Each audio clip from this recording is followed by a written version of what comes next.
Hey there everybody, redxparasite here, and welcome back to Let's Play Metroid Prime 2 Echoes. In the last episode, we got the space jump boots back, got a few more upgrades, and now we're here in a space pirate facility on Ether, because, you know, they show up everywhere. They're space pirates, and that's what they do. We have a lot of scans here to get. I'm going around and kind of getting the non-important ones before we get into all of the ones that are lore entries.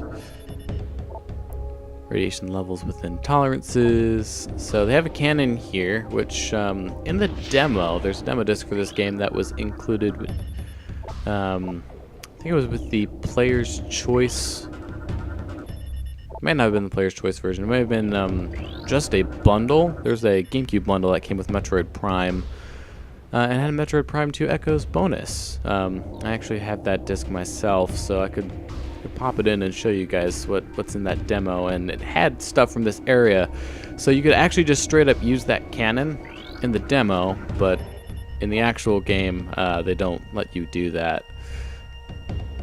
Because as part of the demo, obviously they wanted to show off the Dark World, so that's how they did it.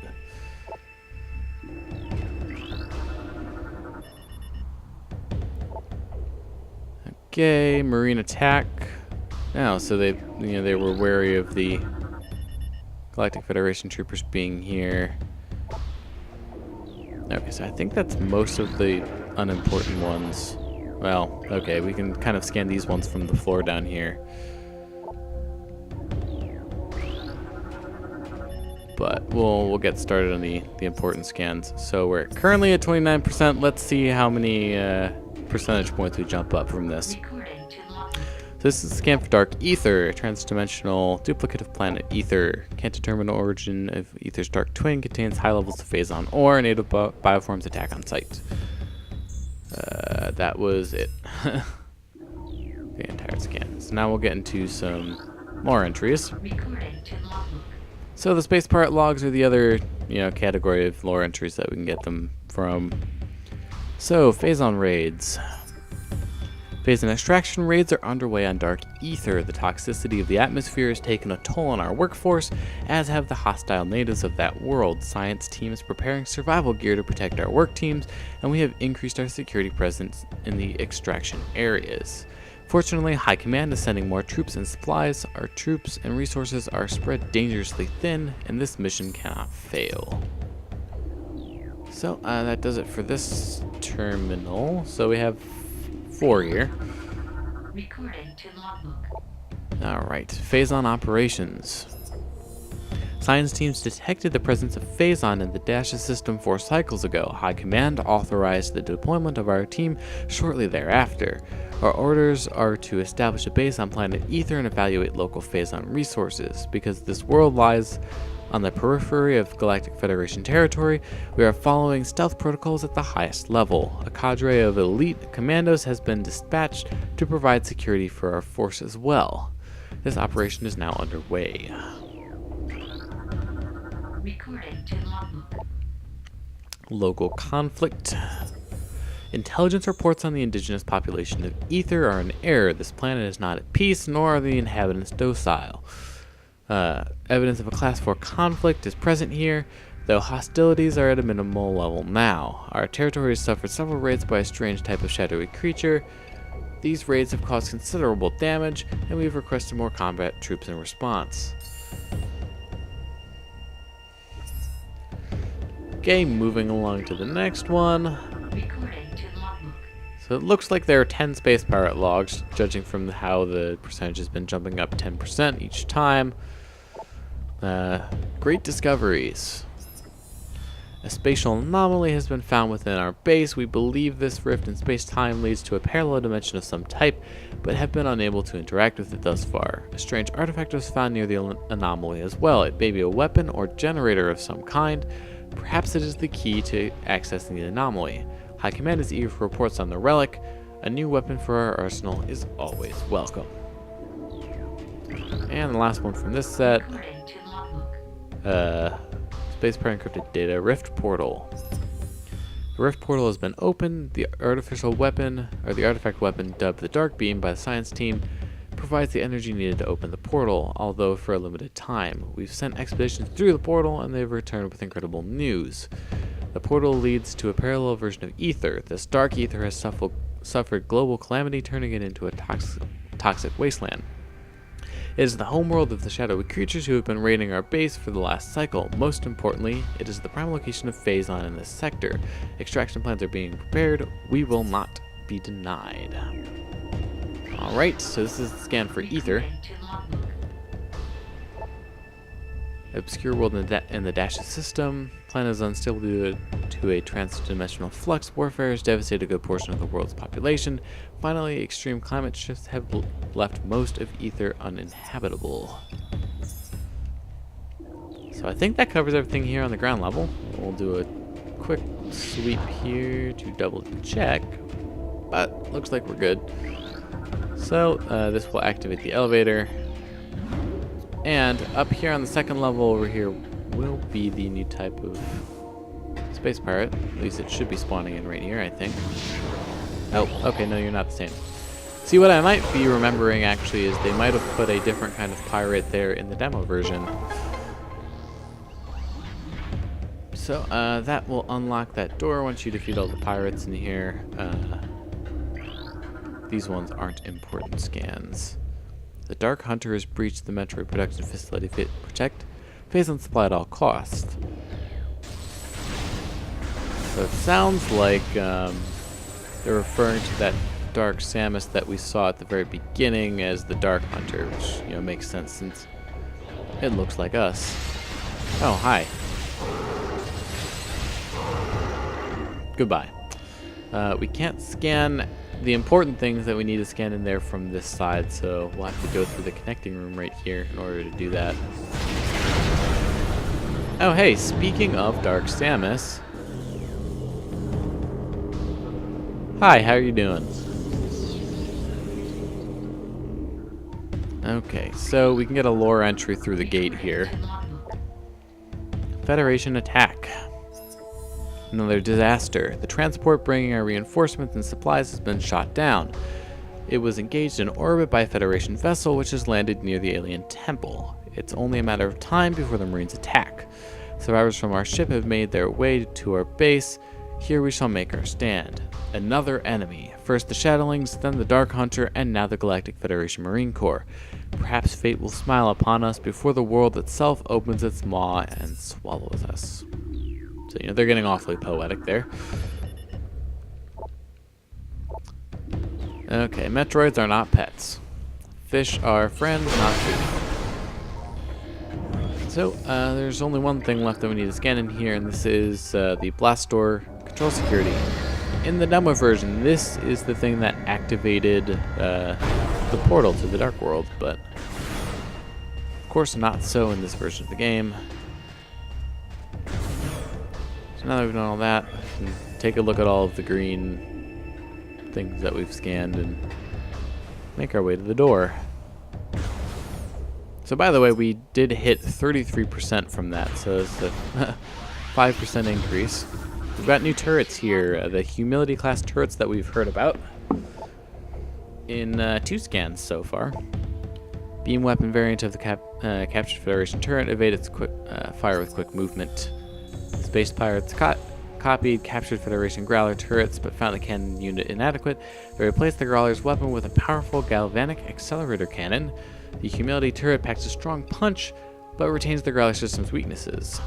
Fast targets can evade the crude targeting system, and the armor can't take much punishment. So basically, same thing as before. Basically just one charge shot, take it out. These lasers can't be scanned. They do hurt you, so just don't touch them. They're bad. So you can also scan the pirate's gift in this room as well. This one's going to take off. So again, a limited window. We're also going to have some company. There you are. We are fighting from a bit of a disadvantage down here. But, as we were seeing in some of their reports, they are raising Metroids here, although this is basically the only room that they really appear in, at least in, containment units like they currently are. Now, these ones that are in the individual tubes, you can't actually get the Metroid scan from them. You have to do it from the ones that are in that cage right there.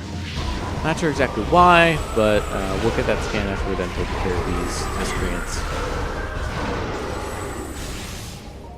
Yeah, which is pretty fast. So, scan for, off-world Talon Metroids.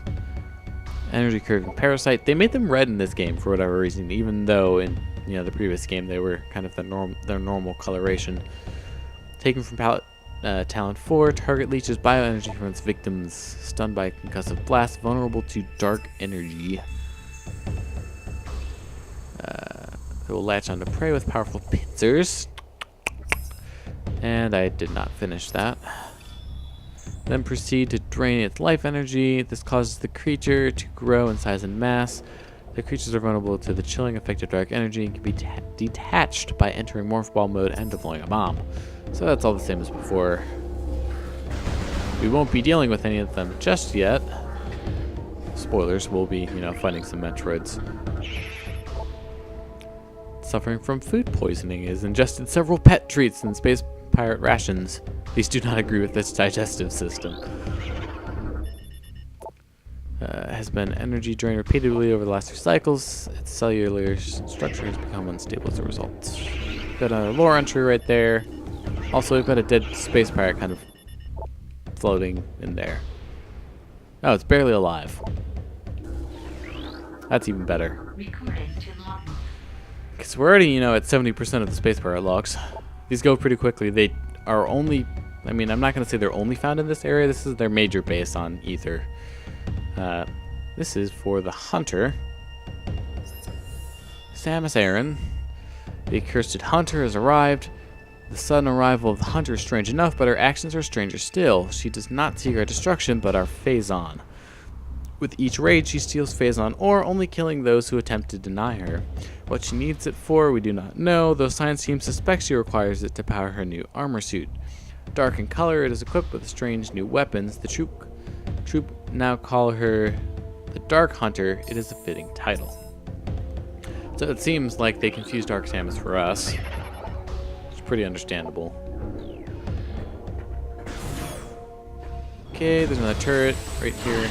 I believe this is the same kind as before. Yeah. It just looks slightly different for whatever reason.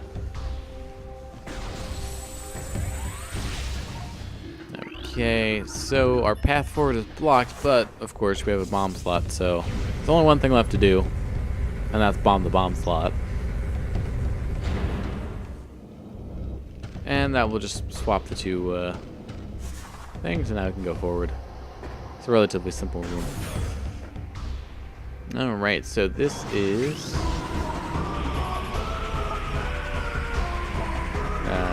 let's see. Oh, that is not the map. This is the map. This is bioenergy production. It's a pretty big room. It has some new enemies in it. These are flying pirates, although in this game they're called pirate paratroopers. Airborne assault trooper, fast-moving, extremely well-armed jetpacks can be overloaded with thermal damage. So basically, just shoot them and they'll crash. Is what that's saying. Pirate air troopers are known for their cold precision and under cruelty. Armed with both beam and missile systems, the air trooper can be a difficult foe to engage, especially at range. Their jetpacks can be overloaded with heat-based attacks. However, these units prefer death before dishonor. An injured air trooper will try to make a suicide strike before allowing himself to be captured. So, same gist, shoot them. These guys are a bit more resilient than your standard troopers.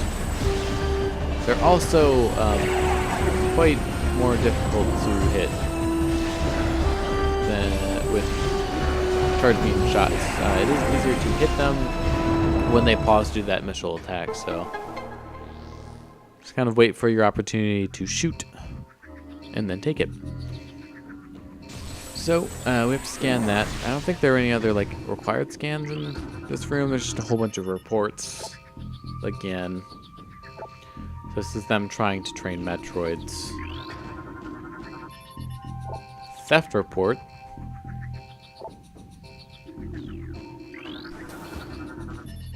another one. I think that's it for this side. A couple more on this one. One more failure and we're finished. Mass breeding of Metroids underway. Storage remains an issue. So this is what the game wants to scan. We can pick up some energy here, although we're going to be picking up an energy tank that's actually in this very room. Once we scan this, it'll activate these towers. And as you can see, they have some movable blocks on them. And by going over to the other side here and scanning some of these things, we can move the blocks up and down. It's a little puzzle of sort. This will show you the configuration of the current tower. Scan the one on the right to move them up, I think, and the one on the left to move it down. So, starting off here, we're going to not do what the game tells us and move one down on the far left one, two down here, and then 3 down on the right. And that will create a nice little staircase for us to get the energy tank, which you can actually see in the top right corner of my screen right here. There is no other way to get this energy tank, at least right now. If you have more upgrades, you can get it with, some different methods, but for now, you have to put the towers in this configuration. So this is definitely an energy tank worth getting. We're going to be doing some dark ether segments again kind of soon, and it will be worth, having the extra energy. So now what we're going to do is make a staircase in the other direction to actually get us to the exit. So we need to raise 2 on the right and lower... Oops. Yeah, no, lower 2 on the left. I did the wrong thing.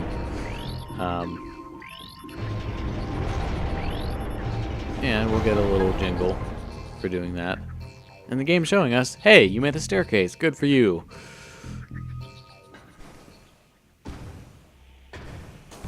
So that will help us move forward. We've got another door that we can't do anything about right now. 1, we can't reach it, and 2, we don't have the upgrade we need to unlock it. Okay, we got our missiles back here, and we should be hitting a save point kind of soon. Nope. Don't run into lasers. Running into lasers is bad. So you can, we'll be destroying these soon. Oops. Basically, you only have to go through this area once. This upper area. So once you destroy them, you're good. So now in the future, if we need to get through this area, we can just roll straight through. And here's the save station that I was talking about. There is a lore entry in the back. So that brings us up to 8 out of 10 for the Space Pirate logs. Security breach. The Dark Hunter teleports into the base at will. Our security has proven next to useless against her. Her latest raid was disastrous. Not only did we lose more phase onto her, but she also crippled the stealth field generator with her strange new weapon. We are exposed. Until the replacement generator arrives, we will be vulnerable to scans and detection. Our presence here is still minimal. Should the Federation find us, we will be unable to defend our position. Fortunately, Ether is on the fringe of Federation space. With luck, we will have a stealth field back in effect before being detected. So, we're actually in a decent place to stop this episode, so I'm going to jump into the save point here, save, and we will continue progressing here in the Agon Wastes in the next episode. So thank you very much for watching this episode of Let's Play Metroid Prime 2 Echoes. I've been redxparasite, signing out.